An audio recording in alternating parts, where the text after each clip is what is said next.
Brand new o second-hand car, alin ang mas praktikal para sa ating mga kaguro? Nagbabalak ka bang bumili ng sasakyan, kaguro, dahil hindi mo na matiis yung palaging naulanan? Tapusin mo itong video na to at magbibigay ako ng simple tips para makabili ka ng sasakyan na swak sa'yo at the same time swak din sa budget mo. Yung makakabili ka ng hindi sakit sa ulo sa maintenance at yung hindi sakit sa ulo sa pagbabayad.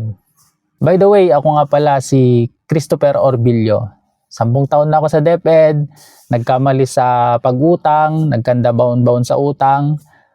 At sa channel na to, ibabahagi ko yung mga natutunan ko sa aking pagkakamali para hindi mo na mapagdaanan at hindi ka rin mabansagang tiga London. Lon dito, lon doon. Tara, simulan na tayo. Pero bago yan, may ikukwento muna ako sa'yo. Nung napasok ako sa DepEd, una ko talagang ginol na mabili nun ay sasakyan. Gusto ko talagang magkaroon ng sasakyan.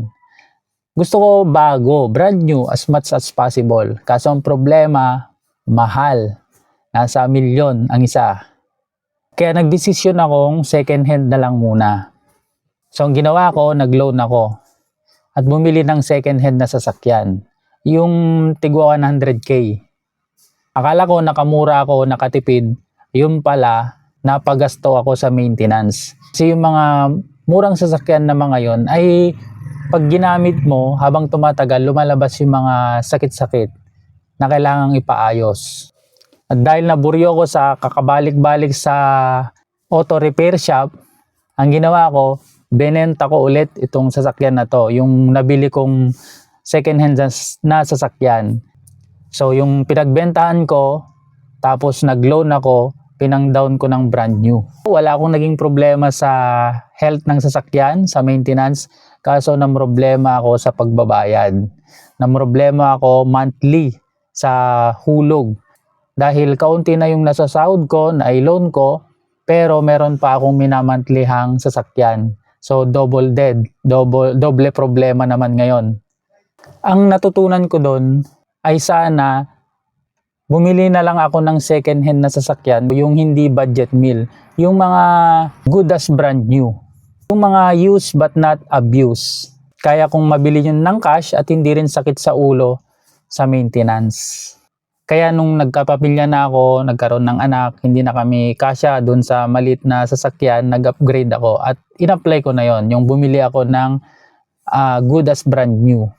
Hindi ako ng problema sa maintenance and then hindi rin ako ng problema sa monthly dahil nabili ko siya ng cash. Tapos good health pa yung sasakyan. Kaya kaguro kung nag-iisip ka ngayon na bibili ng sasakyan dahil kailangan mo talaga, hindi na lang siya luho para sa'yo kundi necessity na. Ang mapapayo ko kaguro, mas mainam na bibili ka ng cash. Bakit? Kasi mahirap yung monthly may naniningil sa'yo, mahirap yung monthly na meron kang binabayaran. Masakit sa ulo, nakakawala ng peace of mind. Kaya kung magdi-decide kang bibili ng sasakyan, bilhin mo siya ng cash. Kung hindi mo kayang bilhin ng cash yung brand new na sasakyan, ang recommended ko ay yung mga good as brand new. Meron kang peace of mind sa pagbabayad monthly, hindi ka nape-pressure sa pagbayad monthly, at hindi ka rin pressure sa maintenance. Hindi ka rin namumroblema sa pabalik-balik sa auto repair shop. Dahil yung mga yon, good health pa yung mga yon. Wala ka pang masyadong ipapaayos. Huwag mong piliin yung sasakyan na old na talaga. Yung marami kang ipapaayos. Dahil mura mo nga lang siya mabili kaso same lang din ang presyo kapag ka pabalik-balik ka na sa pagpapaayos.